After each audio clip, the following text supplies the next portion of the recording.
Ako biste htjeli s nekim voditi neki važni razgovor, zbog kaosa informacija oko nas možda uopće ne biste znali od kuda započeti.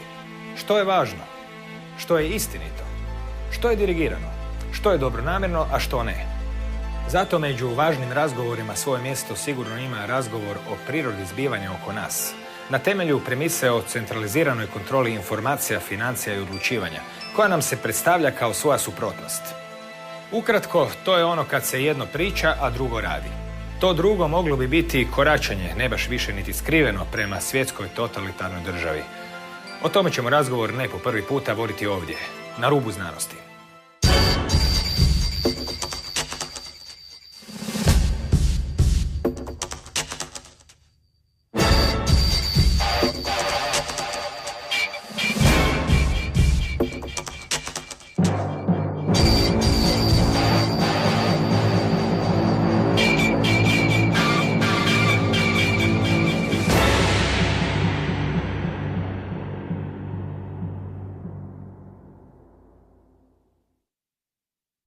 Dobro večer. David Icke, autor 10 knjiga u kojima je nastojao prikazati zakulisne postupke i namjere kojima se upravlja svjetskim zbivanjima s određenim ciljem. S obzirom dakle da ono što će sutra postati povijest nastaje na temelju interpretacije današnjih događaja, minute koje slijede posvetit ćemo nekoj vrsti revizionizma. Ne toliko povijesnog koliko revizionizma vrlo nedavnih događaja, kojih svakako ne nedostaje u ovo vrijeme vrlo ubrzanih zbivanja. Dobro večer. Hello, mate. Kada pričamo o situaciji i ubrzanim događajima oko nas, krenimo od kraja.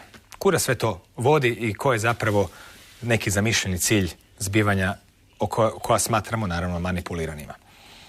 Well, what's interesting as we sit here now is that what I've been writing and talking about for over 20 years now, but nearly 22, is coming to a point where it can be clearly seen. But it's like everything. If you are faced with a lot of information, but you don't, if you like, have a sat-nav or a roadmap, then it can be a series of dots, what's going on. But when you see a few, what I call coordinates, suddenly these bewildering dots become a tapestry, and you can see how they all fit together. And I guess the main ones are, first of all, where does this cabal of families and their secret society network that I've been exposing for 2 decades, where do they want to take the world? Well, it's a simple equation.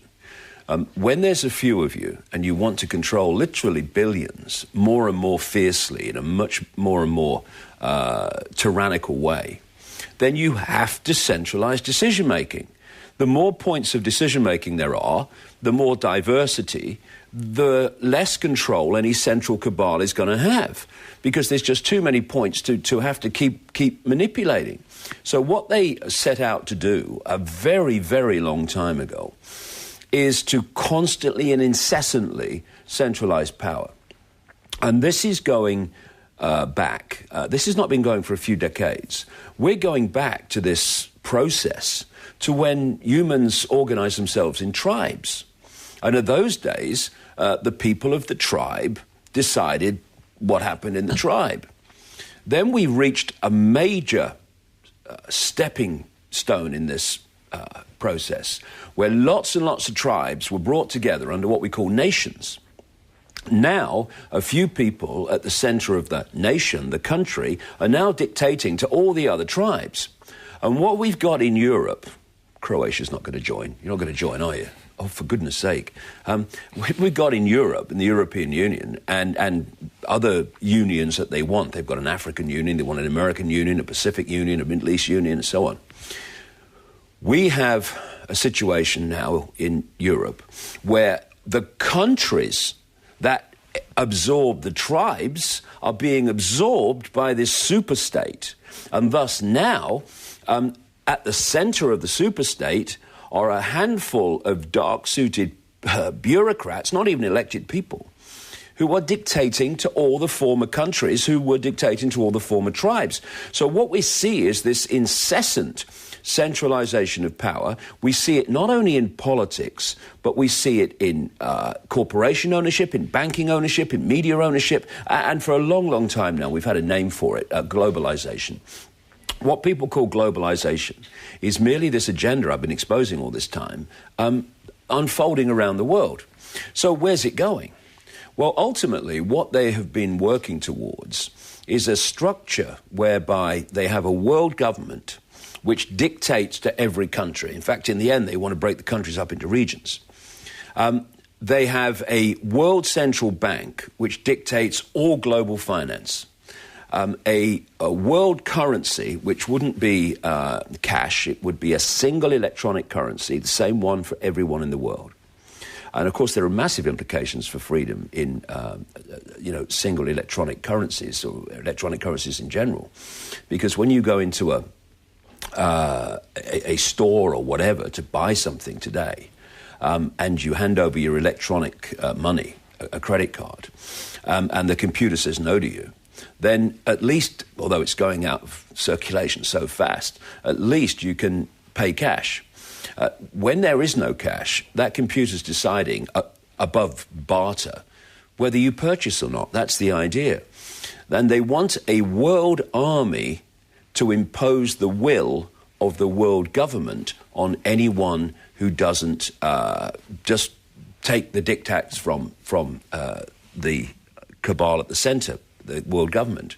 And we've reached the point now where we have a de facto world government and a de facto world army, which is operating in a de facto way in the way they want this structure to work. I.e., we have a world government under code terms like international community, G8, and all this stuff. And, of course, it's not the international community. It's the United States, Britain, France, Germany, Israel, and this little cabal. It's not a world community at all, but they just call it that.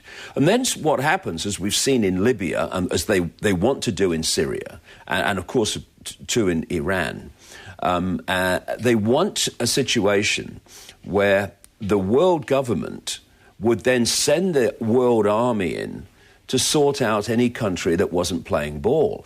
What have we had this summer now? A situation where the world community, the international community, demonizes people like Gaddafi, demonizes people like Assad, and having done that, they send the boys in. NATO, de facto world army. So we've actually reached the point now in this process where what they want it officially with world government, world army names is actually playing out in a de facto way already.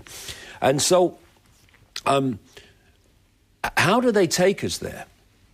They take us there by mainly two mass manipulation techniques, not just mental manipulation, but emotional manipulation.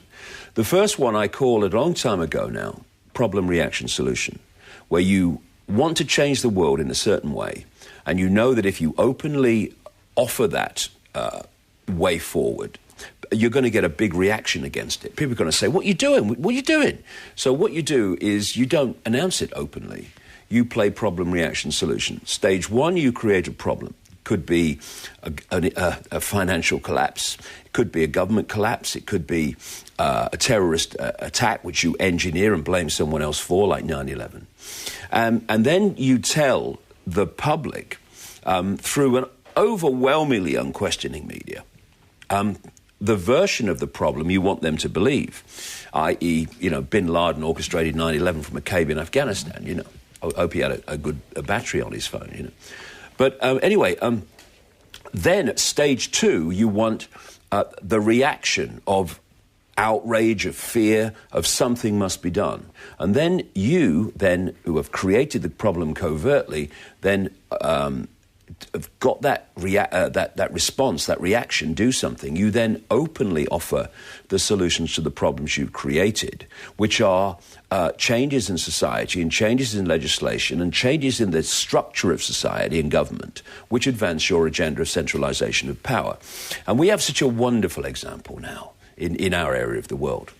Because, you see, what I've just described, problem, reaction, solution, is why the world has been incessantly, right up to now, constantly bombarded by problems, upheavals, crises, things that don't work. It's a simple explanation why.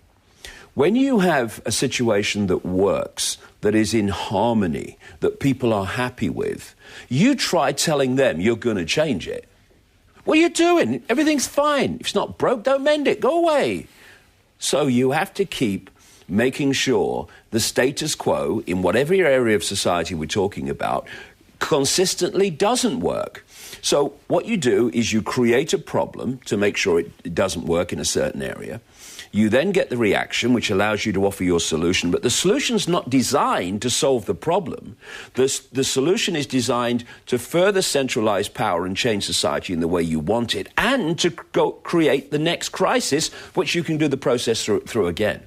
And what we're seeing now in Europe, coldly calculated, mercilessly abusing the people of Europe to advance this agenda, is the engineered economic catastrophe in Europe, which is designed, and my goodness me, as we sit here, they're saying it already. People like Jose Barroso, who I wouldn't trust to tell me the time in a room full of clocks, by the way, the president of the European Commission, Herman Van Rompuy, the president of Europe, the European Union, who's never seen a ballot box where anyone from the public put a vote in.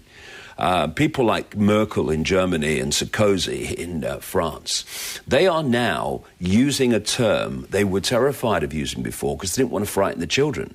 Because it's not real. No, over the years they've said, no, we're not trying to create a super state. No. Yes, you are. And now they've reached the point where they're saying to solve the economic problems of the European Union, which they have covertly engineered, they must have deep integration of Europe and European countries into this bureaucratic spider's web that we've been manipulated into all these years. And when you consider that now something like 75% of the laws that are introduced in Britain affecting the British people originate in the Commission in Brussels, that's now what on earth are they contemplating in terms of the centralized control of Europe when they talk in terms of deep integration? And then you look at what's happening to the euro. You see, once you understand where they want to take us and the methods used to take us there, the world kind of opens up, becomes an open book. People are saying, oh, big problems with the euro. Yes, because they're supposed to be. You see, the euro is not an end. It's a stepping stone to an end, which is this single electronic world currency. Thus, they were faced with a massive currencies in Europe, the Deutschmark, the Guilder, the Lira, the Franc, and they are on their way in their goal to this single electronic currency. And they got all these currencies that they're faced with. So you introduce the euro and you delete all those currencies from countries that have joined the euro in one fell swoop. And now you are a massive step closer to your single electronic currency. So the euro, at some point, I'm not saying tomorrow, but at some point, the euro is absolutely going to be crashed so it doesn't work. And when it doesn't work, what are people going to say? Do something. Well, you know, the only way out of this is an electronic currency, a single electronic currency for the world and all that stuff. And in terms of the World Central Bank that I talked about to dictate all global finance, the Vatican's just come out in the last few weeks calling for a World Central Bank and a global government. George Soros, this billionaire financier, an absolute bagman agent for the cabal, not least the House of Rothschild, he's calling for a world central bank. Why? Because of the global economic crash. Who crashed the global economy? The people like Soros and the cabal he represents. So all the time we are being manipulated by creating crises and then offering the solution to the crises. And just very quickly, one other thing, one other technique that is like the stablemate, the bedfellow of problem, reaction, solution is what I call the totalitarian tiptoe. And that's when you know you're going to Z, but if you go from A to Z in two bigger leaps, then people are going to look up from the game show and the sport event and say what's going on, because the change is going to be so blatant. So you go as big in a bigger leap as you can towards that goal, but not so fast that you alert too many people, or not so fast that people start to see that actually these steps are not in isolation, they're actually connected. And that brings us back to Europe. The day after I was born, on April the 30th, 1952, 60 years ago nearly, the man who is still today called the father of Europe, the father of what became the European Union, a man called Jean Monnet, another front man for the House of Rothschild. He wrote a letter to a friend 60 years ago. And in summary, this is what he said. We are going to take the people of Europe into a superstate in stages by stealth, and each stage along the road we're going to justify further and further integration by economic means. And he also points out that each stage of centralization would be promoted as unconnected to all the other stages. And so what we've seen, if you look at it through the decades, is the constant centralization of power in Europe, to the point now, thanks to the Lisbon Treaty, it is phenomenal. And they want more, even more, much more. And they have been using economic means to justify these stages. And here we are sitting here today, and they're doing precisely that again. Economic catastrophe in Europe. We need to have a European Union treasury, they're saying now, to dictate the tax and financial policies of every country in Europe.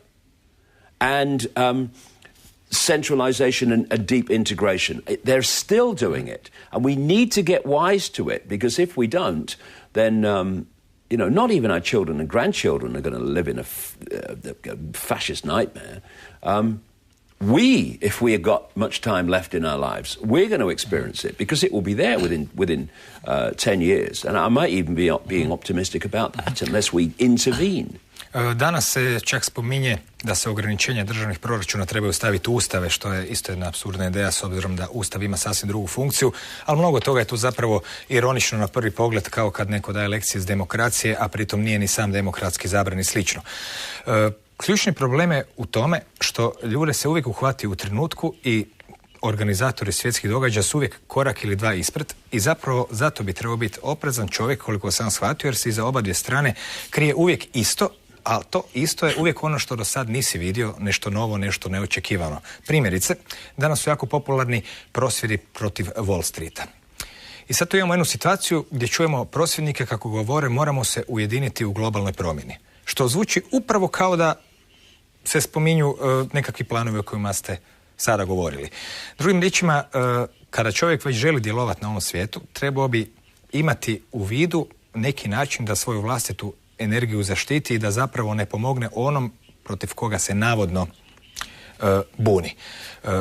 Kako je vaše viđenje prosvjeda u Wall Streetu? Koliko je to autentično, koliko je to manipulirano, je li unaprijed dogovoreno ili se pokušavaju ljudi naknadno instrumentalizirati? I zapravo čovjeku očito preostaje samo da nikog ne zastupa i da ne dopušta nikom da govori u njegovo ime. Ali recimo da bi koraci u Wall Streetu bili još jedna primjer taktike, problema, reakcije, rješenja, ako se može to tako opisati. Well, I was in the Wall Street protests not long ago, as we speak, about 2 weeks ago, when I spoke in New York, and I saw a lot of very, very genuine people who had genuinely got to that point, and it's happening all around the world, where people were saying, I realize that I'm a slave and that I've been caught in a system of slavery thinking I was free. and they're beginning to see that the tiny few, in this case, bankers, are dictating to the lives of billions, right? So that's a good thing. But you're right. One of the main reasons that I've been doing what I have for the last 22 years is trying to communicate information so that people get streetwise to how the game's played. Because if we don't get streetwise to that, the game plays us. And we can get in a situation where we think we're challenging the game, but actually we're serving the game.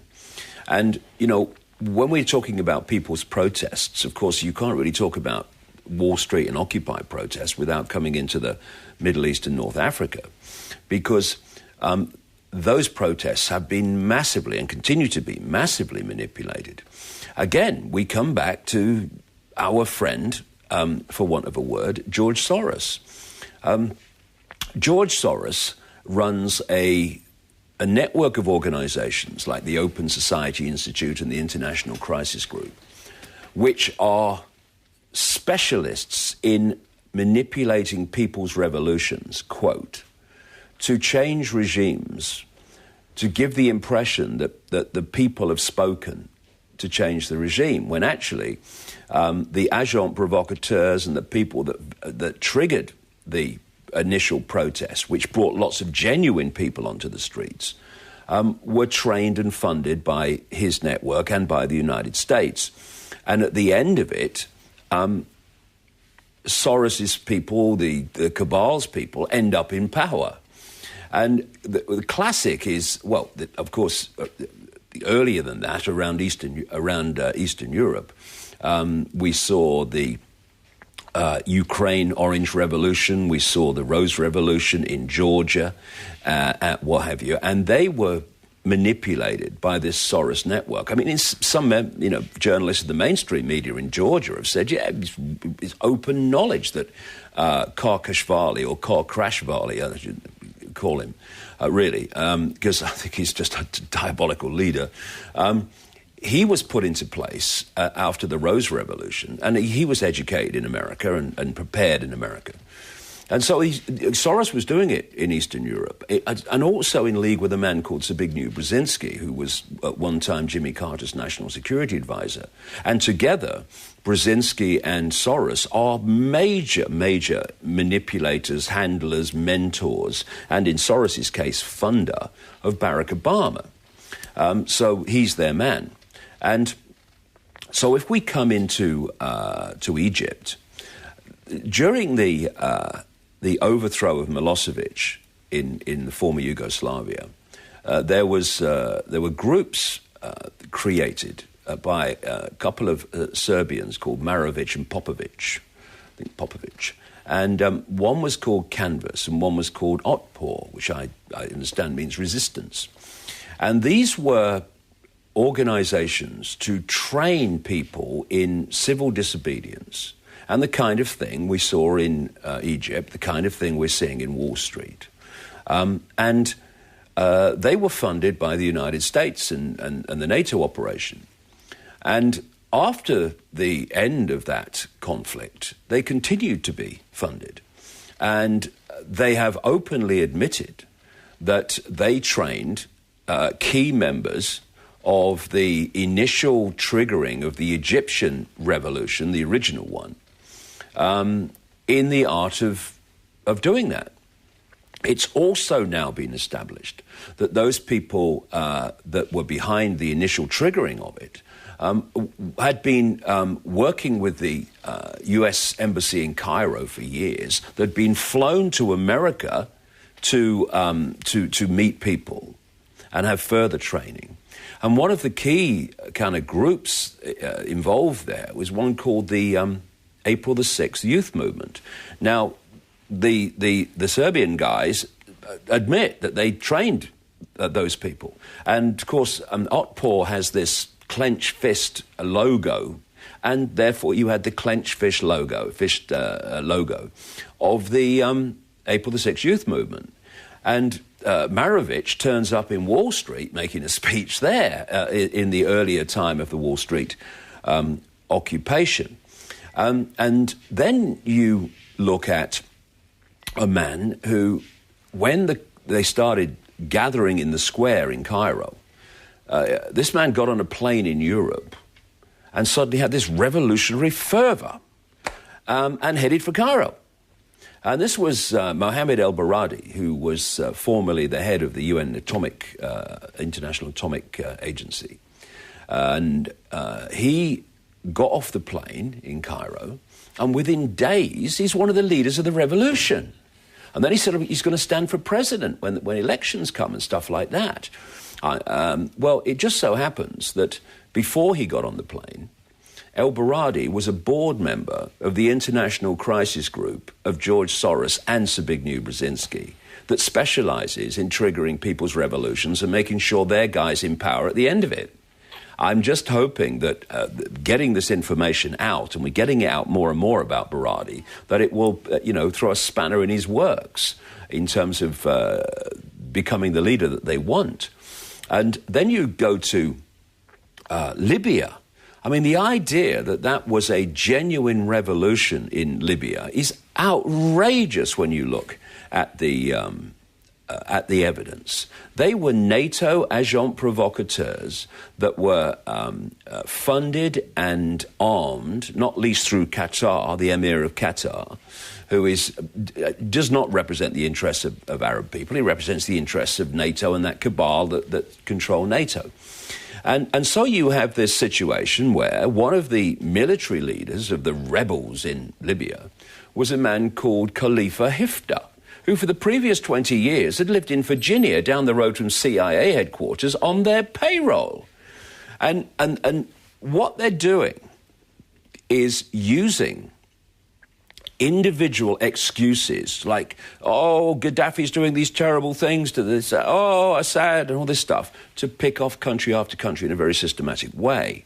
Because General Wesley Clark, who people in this area of the world will certainly remember, not a man I care for, I have to say, but he said in 2007 in an interview, which you can see on the internet, that a few days after 9/11, he was told by an officer in the Defense Department that in the U.S. military that they were going to invade Iraq. This is not in 2003 when they got round to it. They were going to invade Iraq. They were planning already just after 9/11. So Clark said in this interview that 10 days later, he met this officer again, and he says, what's the latest on invading Iraq? Well, it's worse than that, sir, he said. And he showed him a memo from the Defense Department, which said they were going to take over and invade 7 countries in 5 years. And these countries, they were going to start with Iraq. Then they were going to go Libya, they were going to go Syria, they were going to go Iran, they were going to go Somalia, and on it goes.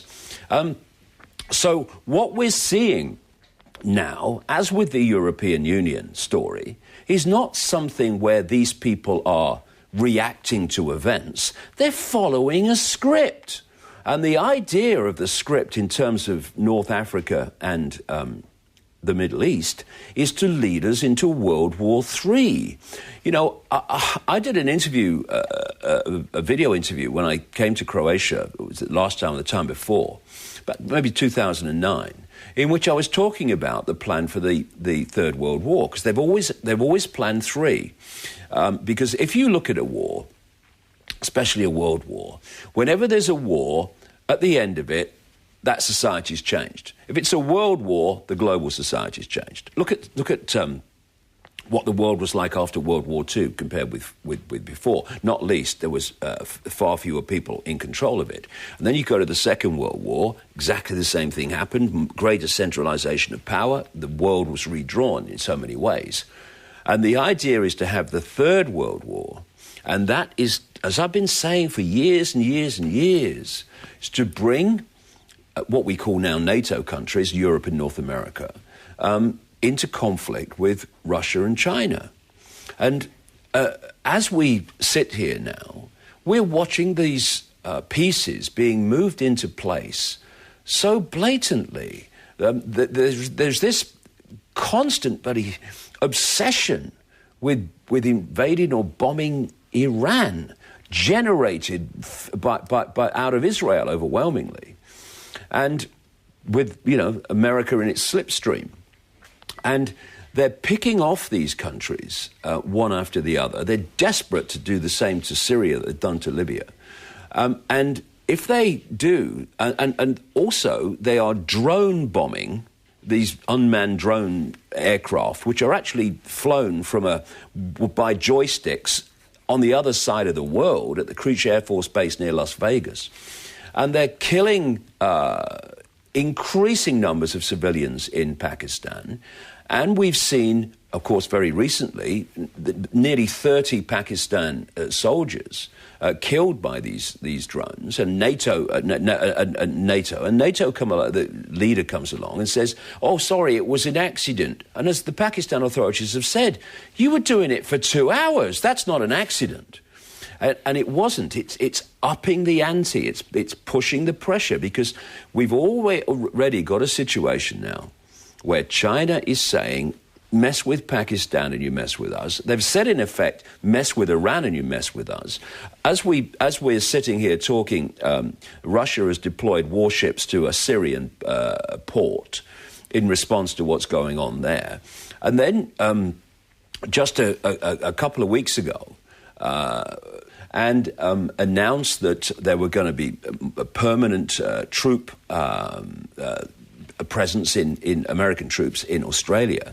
And he made the point that the focus of American foreign policy was now going to be Asia and the Pacific. And then you've got Zbigniew Brzezinski, who is such an insider that if you read his books, he's telling you what's going to happen. I mean, you read his books from 30, 40 years ago, and you'll see the world we live in today. But what he talks about in his books is the need to control an area of the world he calls Eurasia. And for people that can come across that term, it's basically Europe across to China and up to Russia and down to the Middle East. This is the very area of the world that all the focus is going on now. Because Brzezinski says you control Eurasia, you control the world. And what's right in there in the middle of that? Iran. And so we're seeing this script unfold. And unless there is intervention by the people, then it will unfold. And what we are seeing in terms of the occupation protests around the world is the first stirring of people who are now understanding the world's not like they thought it was. They don't understand, most of them anyway, how it really is, but they know that the world's not the place they thought it was in terms of the world they lived in. They're starting to realize that actually a tiny few people, this is where the 99%, 1% comes from, are actually dominating world events and dictating increasingly the fine detail of people's lives. They are deciding if they have a livelihood or not. They're deciding if they have a home or not, and all the rest of it. And so we're getting this stirring of, I've had enough. But what we need to do, which is why I'm working so hard to get this stuff out, is that we need to understand the game we're dealing with, where it wants to take us and the methods it uses to take us there. Because if we don't, then you can get a situation where protest from genuine people is demanding what the cabal wants anyway. Because what we're seeing in Europe with the European Union, ironically, the irony is not lost, is that we have got into this mess by the centralization of power. We got into this mess by having the single currency. We've got into this mess by centralizing power in Brussels, dictating to all these countries. And what are they doing now? They're saying the solution to those problems caused by centralization of power is even more centralization of power. And it's important on the global level to get over this point. I am absolutely vehemently opposed to the abuses and the arrogance of corporations and banks and all the rest of it. But when people talk about we must do this, we must get rid of the banks, we must get rid of the corporations, or we must bring them under control, we got to be very calm and ask, okay, yes, I agree with all that, but how is that done? Because the corporations, mega as they are now in biotech and pharmaceuticals and oil and banking and food production and all the rest of it, and like I say, powerful as the banks are, that is still a stepping stone. This cabal has not brought this situation about of domination by corporations, domination by private banks as an end in itself. It's still a stepping stone. Because what they want is the world government, and then they want world government ministries, just like George Orwell talked about in 1984, because he wasn't coming from his imagination. He got access to the projected agenda through something called the Fabian Society in Britain. And so they want a world ministry of food. That ministry would absorb all the food corporations and would dictate the global food chain in its entirety, no private corporations. Just that would dictate everywhere. You'd have a Ministry of Food department in Croatia, and that would dictate on behalf of the Global Ministry of food policy in Croatia. And you can forget about organic food. You can forget about any food that is nutritious, because they don't want that. This is you think McDonald's is bad. Well, you let this Ministry of Food get going.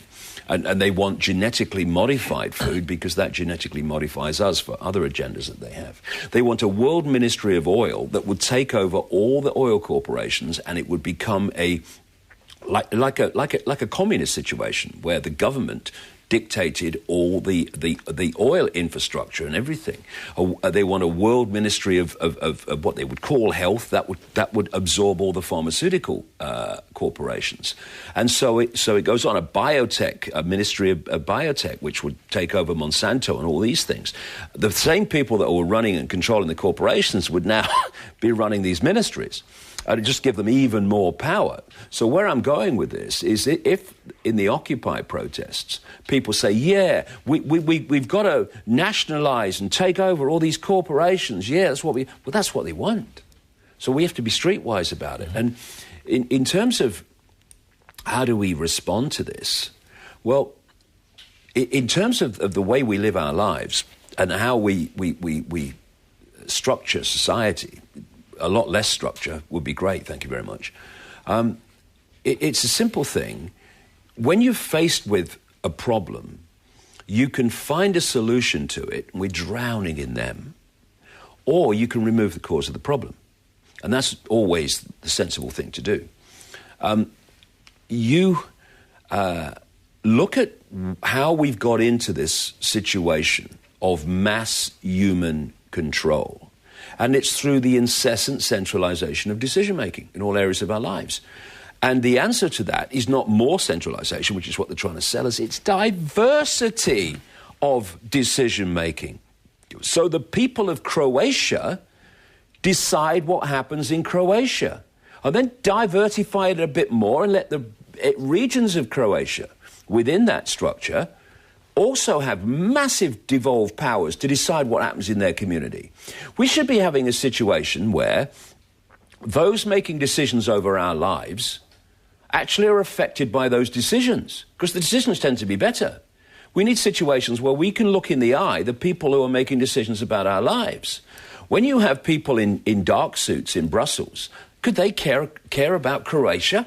Couldn't care less. They're never going to live here. What happens in Croatia is never going to affect them. So therefore, the decisions they make with regard to Croatia, they have no... there's nothing in it for them. So they make the decisions that suit them, not Croatia. And that's the idea. And we need to be pulling power back from the centre and breaking this this stampede that it is now, for fewer and fewer people dictating to more and more and more. Radi se u stvari o manipuliranju opravdanim buntom. Ljudi su, dakle, ogorčeni zbog određenih stvari i potom se njihov bunt usmjerava u određene načine i te stvari doista nisu nevidljive Možete otvoriti novine i vidjeti kako Putin stvara neku varijaciju Europske unije, prepisuje njene zakone i sve zapravo upravo onako kao što se moglo čitati ili čuti prije par godina u vašim predavanjima i slično. Skrenuo bi ljudima pažnju da svake subote pišete newsletter, to su u stvari vrhunski novinski članci koji osvjetljavaju pozadinu svakog pojedinog događaja koji se događa i mi ćemo u ovoj sljedećoj emisiji probati unatrag odvrtiti neke od njih, zato jer se te priče naravno dijametralno razlikuju od onih iz novina. Konkretno, uvijek postoji druga mogućnost. Primjer Islanda govori sam za sebe. Možete li ukratko ispričati po čemu se Island toliko razlikuje od svega ostaloga, a što je ujedno i razlog zašto ga više nema u vijestima? Well, Iceland is a very interesting story. First of all, when Obama became president, he appointed a man in charge of his entire US budget called Peter Orszag. Peter Orszag, before being given control of the entire budget of the United States, was involved in a company that was advising the Icelandic Central Bank in the run-up to the crash. Oh, my goodness me, what should we do with Peter after all that? Let's give him control over the budget of the United States. I mean, what a joke. The difference in Iceland, and it's a wonderful example, is the Icelandic people, when they were told that they were going to take the consequences for the banking catastrophe caused by the banks, they said, we're not having it. We're not going to take the consequences for that. And Iceland took another direction in which they let the banks fail. And Iceland, therefore, was coming through this with much less trauma than those who have bailed out the banks. Because what we've seen here, and Iceland shows that there is another way. We have seen, since 2008, the biggest transfer of wealth from the population of the world to a tiny elite in known human history. And it's gone like this. First of all, I show in detail in my books how the crash of 2008 was coldly calculated to happen because people like Alan Greenspan, the chairman of the Federal Reserve, the privately owned Central Bank of America, had, through the end of Reagan Bush, through Father Bush, through Clinton and much of Boy Bush, was incessantly deleting checks and balance regulation to put some kind of buffer on unfettered greed. And so by the time he left, I think it was about 2006, because he knew the crash was coming, he wanted out now. And he brings in this guy, Ben Bernanke, who's just his puppet and poodle anyway, from the background. And, of course, the crash happened. And the crash happened because of the banking system. Now we have a banking crisis. But unlike Iceland, all the other countries, because their governments are controlled by the same people that control the banks, they turn the banking crisis into a government debt crisis by bailing out the banks. And then, after that's happened, with them in trouble, the IMF, controlled by the same people that control the governments and control the banking system, and the European Central Bank, controlled by the same people, they come into the countries and say, well, we've got to bail you out now. Oh, and by the way, for us to do that, you've got to sell off your state assets to our corporations, controlled by the same people that control them. And also, you've got to introduce horrific austerity programs hitting the most vulnerable people in society. And in this way, in a few years, 2008 to 2010-11, this banking crisis has been transferred to become a people's crisis. Ireland is a wonderful example. Ireland did not go bankrupt without the bailouts because of the Irish economy. It went bankrupt because the ludicrous Irish government, led by a guy called Brian Cowans, who I wouldn't let loose on a garage sale, bailed out the banks that were failing to such an extent that the government went bankrupt. And this is what has happened. And what we should be doing is letting the banks fall, letting them go. Too big to fail, watch me. Because what's the alternative? That problem is transferred to the people.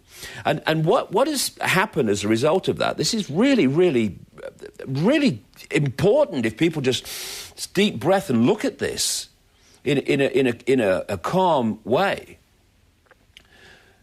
Zbigniew Brzezinski, in one of his books, talked about the coming technocracy, where technocrats run the world and run countries, not elected, just technocrats, people like bankers and scientists and academics and experts in various fields.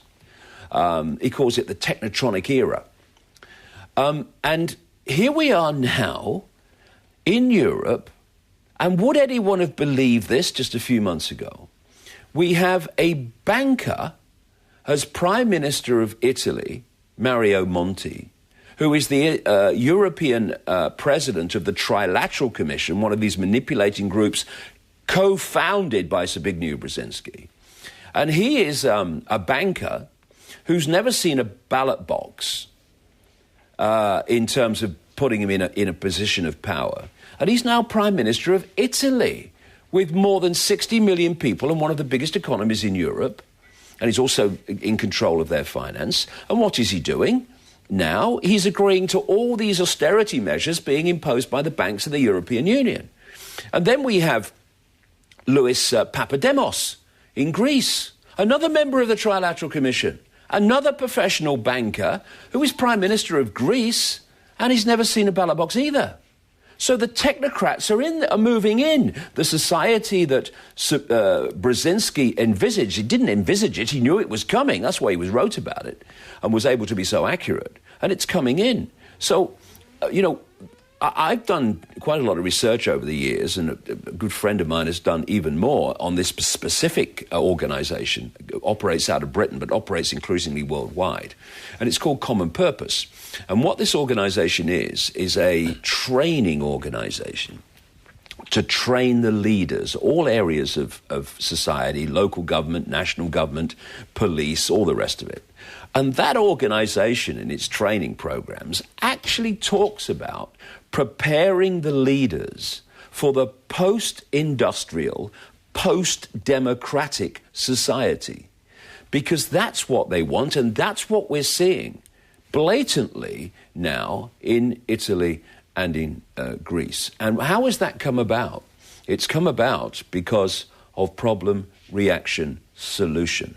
And then another key area, of course, in terms of finance and financial control in the European Union is the European Central Bank, which was covertly set up in Frankfurt by the Rothschilds in their historic fiefdom, Frankfurt. And they've just appointed a guy called Mario Draghi as their new head of the European Central Bank. What was he a major executive of? Goldman Sachs. And Goldman Sachs is one of the prime center of everything banking operations that caused the crash of 2008. And we have a situation where after that crash in 2008, the Treasury Secretary of America was a guy called Hank Paulson, Boy Bush's Treasury Secretary in the last couple of years of his second term. And it was Hank Paulson that started this banking bailout, which then Obama picked up and went, crazy with. Hank Paulson joined the Bush administration from his previous job, Chief Executive Officer and Chairman of Goldman Sachs. And what's come out in the last few days is that during the initial aftermath of the initial crash of 2008 in September, he was telling Goldman Sachs and his mates what the policies were going to be. He told them that Lehman Brothers was not going to be saved and was going to go down. And Goldman Sachs was betting like a Las Vegas casino on all these decisions being happening and all these things happening in the financial story of that time. I'm making a fortune out of it. And how could they do that? Because they knew that it was going to happen, because Paulson was telling them. He was the Treasury Secretary. What we're also seeing now, which is another thing to highlight, is that there are 3 credit ratings agencies called Moody, Standard & Poor's and Fitch Ratings that dominate 95% of the credit rating business in the world. These are the same credit ratings agencies that when the banks were building up all these toxic assets through all this criminal activity they were doing, these credit ratings agencies like Moody's were rating this toxic rubbish as AAA, which got people like pension funds to have the confidence to buy it and take it on. And of course, it's worthless, and all these pension people, pensions have been affected as a result. The poor people, again, the little people, as they call them. And the consequences for the credit ratings agencies of doing that, zilch. Now, who is it that is credit rating countries like Greece and Italy and Spain and Portugal and Ireland, and when they downgrade their credit rating, causes economic catastrophe in those countries? Moody's, Standard & Poor's, and Fitch Ratings. So when you control the ratings agencies, as this cabal does, you just get them to downgrade the credit rating of your target country, and the collapse starts.